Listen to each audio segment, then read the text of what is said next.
Parliament వర్షాకాల సమావేశాలకు సమయం ఆసన్నమైంది. జూలై 20 నుంచి సమావేశాలు ప్రారంభం కానున్న నేపథ్యంలో 5 కొత్త బిల్లులను కేంద్రం ప్రవేశపెట్టనుంది.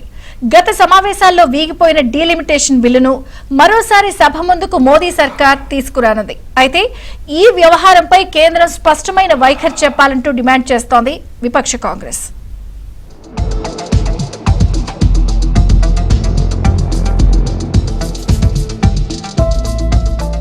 జూలై 20 నుంచి పార్లమెంటు వర్షాకాల సమావేశాలు ప్రారంభం కానున్నాయి. ఆగస్టు 13 వరకు సమావేశాలు జరగనున్న నేపథ్యంలో పలు కీలక బిల్లులు, ప్రజా సమస్యలు, ప్రభుత్వ విధానాలకు సంబంధించిన అంశాలపై చర్చలు జరిగే అవకాశం ఉంది. బడ్జెట్ సమావేశాల్లో సంఖ్యాబలం చాలక ఆమోదానికి నోచుకొని రాజ్యాంగ సవరణ బిల్లులను ఈసారి జరిగే సమావేశాల్లో గట్టెక్కించేందుకు మోదీ సర్కార్ పావులు కదుపుతున్నట్లు తెలుస్తోంది. లోక్సభ, అసెంబ్లీ నియోజకవర్గాల పునర్విభజన, మహిళా రిజర్వేషన్ల బిల్లులను మళ్లీ తెరపైకి తెచ్చే ప్రయత్నాలు ముమ్మరమయ్యాయి.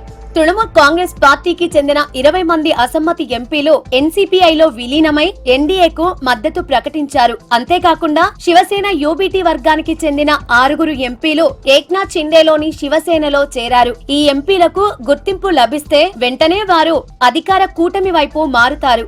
అలాగే కొన్ని ఎంపిక చేసిన బిల్లులకు డీఎంకేతో పాటు శరద్ పవార్ ఎన్సీపీ మద్దతు ఇస్తోందని బీజేపీ భావిస్తోంది. ఇటీవలే రాజ్యసభ ఎన్నికలు, వివిధ రాష్ట్రాల్లో పార్టీల బలబలాల్లో వచ్చిన మార్పుల ద్వారా ఎగువ సభలో కూడా ఎన్డీఏ తన పట్టును పెంచుకుంది. ఈ నేపథ్యంలో ప్రధాని మోదీకి ఏఐసీసీ అధ్యక్షుడు మల్లికార్జున ఖర్గే లేఖ రాశారు. డీలిమిటేషన్ బిల్లుపై అఖిలపక్ష సమావేశం నిర్వహించాలని లేఖలో కోరారు. 131వ రాజ్యాంగ సవరణ బిల్లుపై చర్చ జరపాలని డిమాండ్ చేశారు. మార్చ్, ఏప్రిల్లో పంపిన లేఖల గురించి పట్టించుకోలేదంటూ ఖర్గే గుర్తు చేశారు.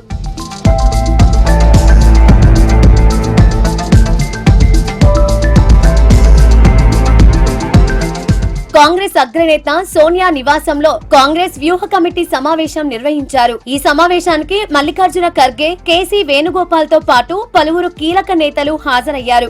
వర్షాకాల సమావేశంలో రామ మందిరం విరాళాల దొంగతనం, విశ్వాస ద్రోహంతో పాటు పలు అంశాలను ఉభయ సభల్లో లేవనెత్తుతామని కాంగ్రెస్ ఎంపీ జైరాం రమేష్ తెలిపారు. Neat paper leakage, E20 ethanol కుంభకోణంలో బీజేపీ నాయకులు, వారి కుమారుల ప్రమేయం ఉందని ఆరోపించారు.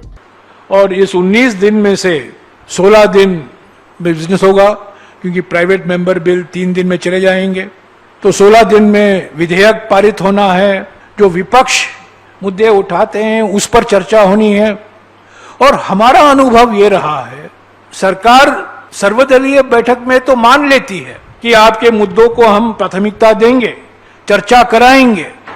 పార్లమెంట్ వర్షాకాల సమావేశాల నేపథ్యంలో ఎంపీలకు లోక్సభ కార్యాలయం కీలక మార్గదర్శకాలు జారీ చేసింది. ఎంపీల వ్యక్తిగత గోప్యత, భద్రత దృష్ట్యా సభలో స్మార్ట్ వాచీలు, స్మార్ట్ కళ్లద్దాలు, పెన్ కెమెరాల వినియోగంపై నిషేధం విధించింది. రహస్యంగా వీడియోలు, ఫోటోలు తీసే అవకాశం ఉన్నందున ఈ నిర్ణయం తీసుకున్నట్లు తెలిపింది. అలాగే పార్లమెంట్ ఆవరణలో ధర్నాలు, నిరసనలతో పాటు ప్లకార్డుల ప్రదర్శన చేయకూడదని మార్గదర్శకాల్లో పేర్కొంది. పార్లమెంటు పరిధిలో మతపరమైన కార్యక్రమాల నిర్వహణ నిషేధం విధిస్తున్నట్లు లోక్సభ సచివాలయం స్పష్టం చేసింది.